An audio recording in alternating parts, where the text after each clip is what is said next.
غرباء غرباء غرباء غرباء غرباء ولغير الله لا نحمل الجبال غرباء ولتضيناها شعارا للحياة إن تسل عنا فإنا لا نبالي بالطغاة نحن جند الله دوما دربنا درب الأباء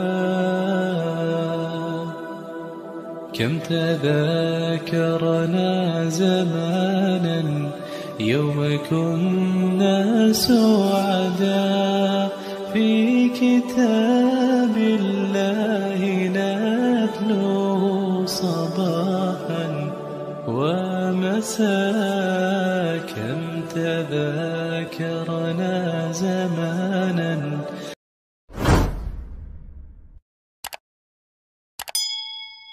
Assalamualaikum warahmatullahi wabarakatuh. Waalaikumsalam warahmatullahi wabarakatuh. Innal hamdalillah nahmaduhu wa nasta'inuhu wa nastaghfiruhu wa nu'minu bihi wa natawakkalu alayhi wa na'udzu billahi min shururi anfusina wa min sayyiati a'malina.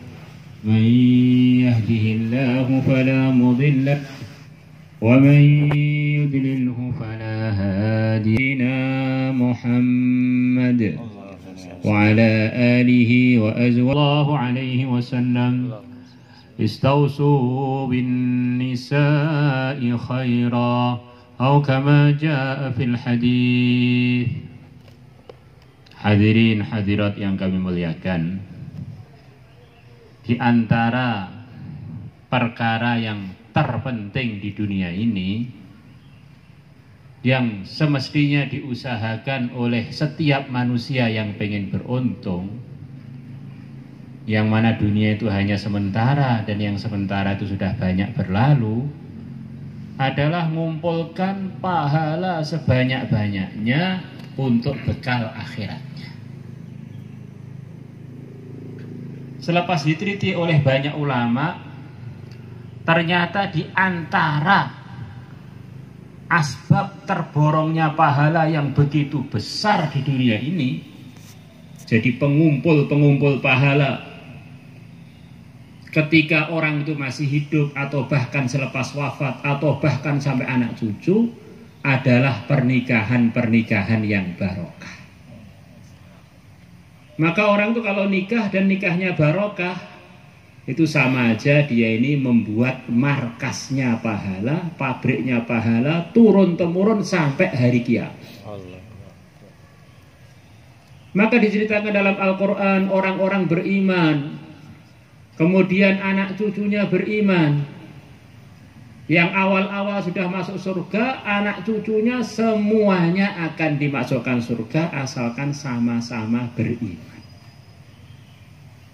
Maka kini ini tambah banyak anak, tambah banyak cucu, tambah banyak buyut, nanti rombongannya masuk surga itu tambah banyak. وَالَّذِينَ آمَنُوا وَاتَّبَعَتْهُمْ ذُرِّيَّتُهُمْ بِإِيمَانٍ أَلْحَقْنَا بِهِمْ ذُرِّيَّتَهُمْ وَمَا أَلَتْنَاهُمْ مِنْ عَمَلِهِمْ مِنْ شَيْءٍ كُلُّ امْرِئٍ بِمَا كَسَبَ رَهِينٌ.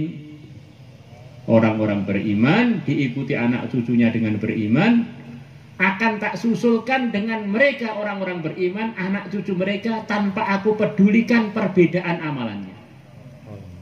Umpamanya ayahnya ini adalah seorang wali umpamanya, tapi cucu-cucunya biasa-biasa amalannya.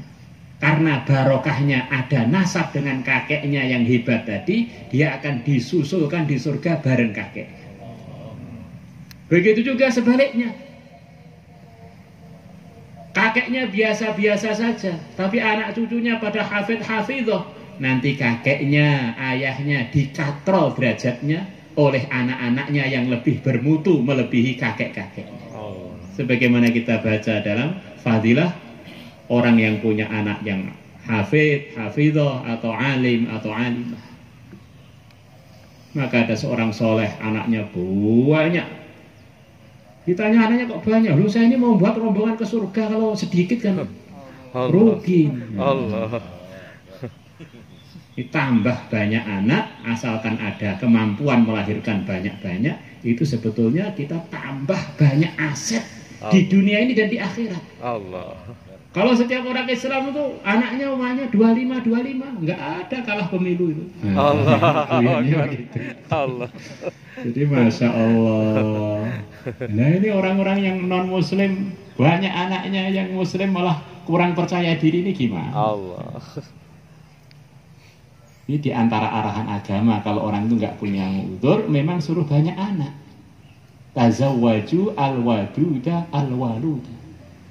Nikahlah kalian dengan al-wadud, wanita yang romantis. Allah. Terus gimana caranya milih wanita romantis? Kalau suaminya romantis, insya Allah istrinya ikut aja. Al-walud yang suka banyak anak. Al-walud yang reden, yang sebentar-bentar beranak, sebentar-bentar beranak. Ini diantara kriteria wanita yang dicari oleh umat yang diarahkan oleh Nabi, diantaranya begitu. Nikahlah kalian dengan wanita yang romantis, al-walud yang banyak anaknya. Maka semoga pernikahannya Muhammad Nur Hidayat dari Palu dan calonnya Ifah dari Palu juga menjadi bagian pernikahan yang barokah. Amin. Amin. Menjadi bagian pernikahan yang jadi asbab hidayah untuk keduanya, untuk keluarga besarnya, yang jadi asbab terbentuknya jamaah-jamaah sekian banyak turun-temurun bareng-bareng masuk surga. Dan itu semua tidaklah sulit kalau Allah sudah pilih.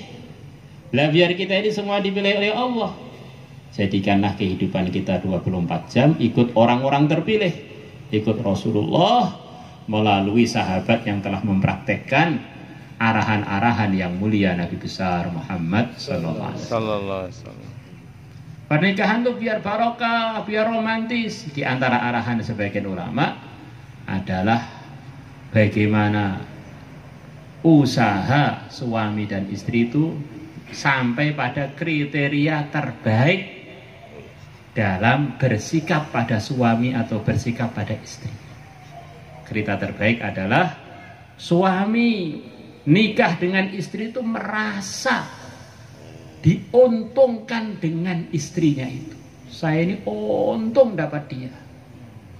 Begitu juga istri melihat suami itu merasa saya ini untung dapat suami ini. Bagaimana nggak beruntung? Wong ini yang menentukan adalah Allah. Allah. Yang maha penyayang, yang maha bijaksana. Ini tertepat bagi saya.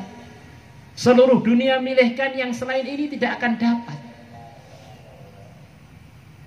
Maka suami melihat istrinya itu dengan bersyukur. Jantungnya yang asalnya kurang begitu normal jadi langsung normal. Allah. Asam lambungnya yang sering kambuh begitu melihat istrinya langsung sembuh. Allah. Juga istrinya asalnya loyo melihat suaminya karena merasa untung, seakan-akan dapat suplemen terbaik. Allah. Seperti minum Royal Jelly. Allah. Akhirnya keluarga ini jadi keluarga yang bahagia. Suami senyum terus, istri senyum terus, akhirnya jadi rumah sehat. Yang keluar adalah hormon-hormon kebahagiaan, hormon endorfin. Allah. Ini kriteria pernikahan terbaik itu begitu itu. Bagaimana kita ngambil pelajaran dari ceritanya sahabat Salman dengan sahabat Abu Darda. Keduanya berkawan. Sahabat Salman ini diceritakan oleh sebagian ulama ketika masuk Islam itu umur beliau sudah 150-an tahun.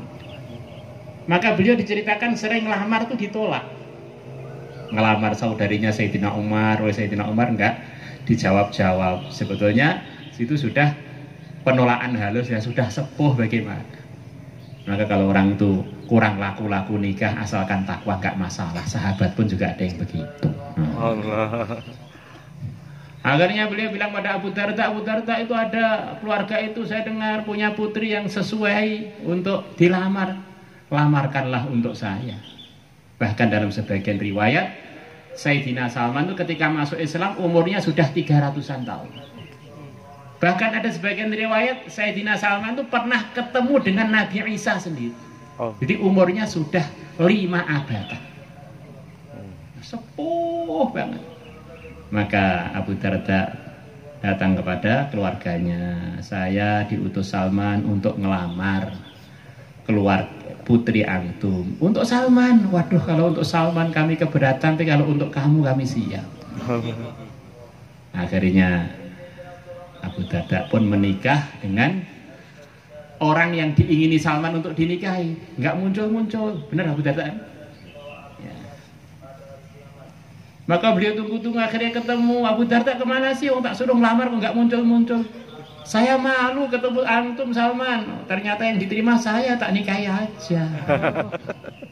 Maka Sayyidina Salman mengatakan satu kata-kata yang ini jadi pelajaran bagi semua yang akan menikah dan yang sudah menikah.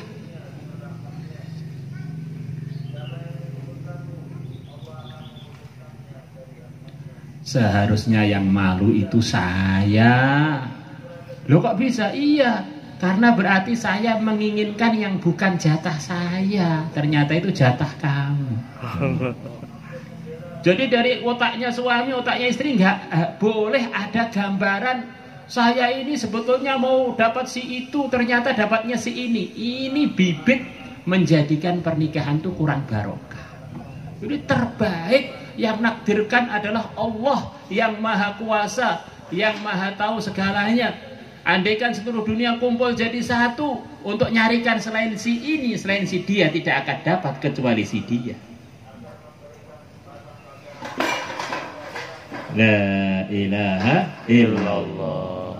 Biarin aja. Dirikan malah capek. Saya itu sikapnya itu merendah dengan pasangannya, itulah sikap yang terbaik. Lah kalau orang itu tidak dengan orang terdekatnya nggak mau merendah dengan siapa? Dan merendah itu sebetulnya merendah kepada Allah yang telah menciptakan pasangannya, yang telah menggiring pasangannya untuk jadi pasangan dia.